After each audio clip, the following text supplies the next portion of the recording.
साथीहरु भदौ 29 गते यानी भोलिको दिनमा नमस्ते पे मोबाइल वालेट लन्च हुन गइरहेको छ। अब कतिपय साथीहरुलाई यो नमस्ते पे मोबाइल वालेट भनेको के हो, यसबाट हामीले के कस्ता सेवा सुविधाहरु लिन सक्छौं, सम्पूर्ण कुरो यदि तपाईले थाहा छैन भने साथीहरु आजको भिडियोमा म सम्पूर्ण कुरो तपाईले डिटेलमा एक्सप्लेन गर्ने छु। त्यसैले मेरो भिडियोलाई स्किप नगरिकन भिडियोलाई अन्तिमसम्म हेर्दिनु होला। नमस्ते साथीहरु, म मानव चौधरी तपाईलाई स्वागत गर्छु मेरो भिडियोमा। साथीहरु मेरो च्यानलमा नयाँ हुनुहुन्छ प्लिज मेरो च्यानललाई सब्स्क्राइब गरिदिनु होला। सब्स्क्राइब गरेर बेल आइकन पनि दबाइदिनु होला ताकि आगामी दिनमा तपाईले यस्तै खालको भिडियोजहरु मिस गर्नुहुने छैन। ओके साथीहरु, सुरु गरौँ आजको भिडियो।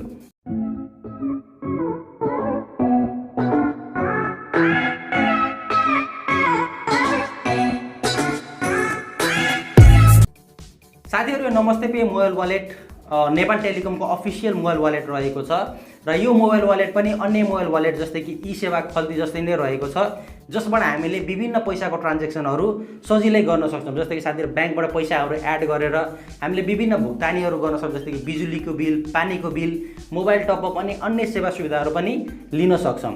तर साथीहरु यो नमस्ते पे मोबाइल वालेट भनेको ई वालेटहरु भन्दा अलि फरक किसिमको रहेको छ। यो म किन भन्दैछु भन्दाखेरि साथीहरु हामीले ई सेवा खल्तीहरु युज गर्नका लागि अनिवार्य हामीलाई इन्टरनेटको सुविधा चाहिरहेको हुन्छ। तर हामीले नमस्ते पे मोबाइल वालेट युज गर्दाखेरि यसलाई हामीले अनलाइन र अफलाइन दुईटै केसमा हामीले यसलाई युज गर्न सक्छौं।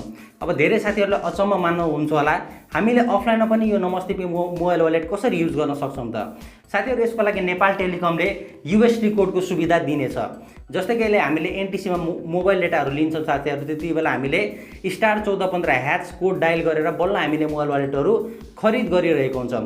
यसै गरिने साथीहरु हामीले यूएसडी कोडहरु, विभिन्न यूएसडी कोडहरु युज गरेर हामीले पैसाको ट्रान्ज्याक्सन पनि यो नमस्ते पे मोबाइल वालेटबाट सजिलै गर्न सक्छौं। जस्तै कि हामीले एउटा वालेटबाट अर्को वालेटमा पैसा ट्रान्सफर गर्नको लागि कोड युज गरेर सजिलै यो सुविधा लिन सक्छौं।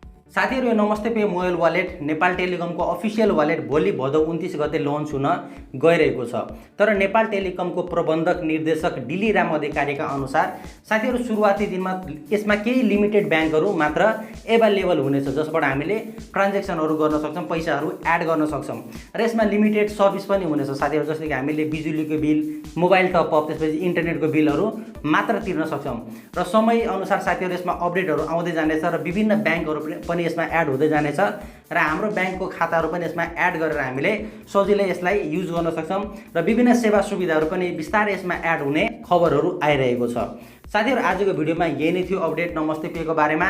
तपाईले यसको बारेमा जानकारी कस्तो लागेको छ, तपाई कति एक्साइटेड हुनुहुन्छ नमस्ते पे युज गर्नको लागि, प्लिज मलाई तल कमेन्ट गरेर अवश्य पनि भनिदिनु होला। भिडियो मन परेको छ भने प्लिज मेरो भिडियोलाई लाइक पनि गरिदिनु होला। साथीहरु मेरो च्यानलमा नयाँ हुनुहुन्छ प्लिज मेरो च्यानललाई सब्स्क्राइब गरेर बेल आइकन पनि दबाइदिनु होला ताकि आगामी दिनमा तपाईले यस्तै खालको टेक्नोलोजी सम्बन्धी भिडियोजहरु मिस गर्नुहुने छैन। ओके साथीहरु, आजको लागि यति नै।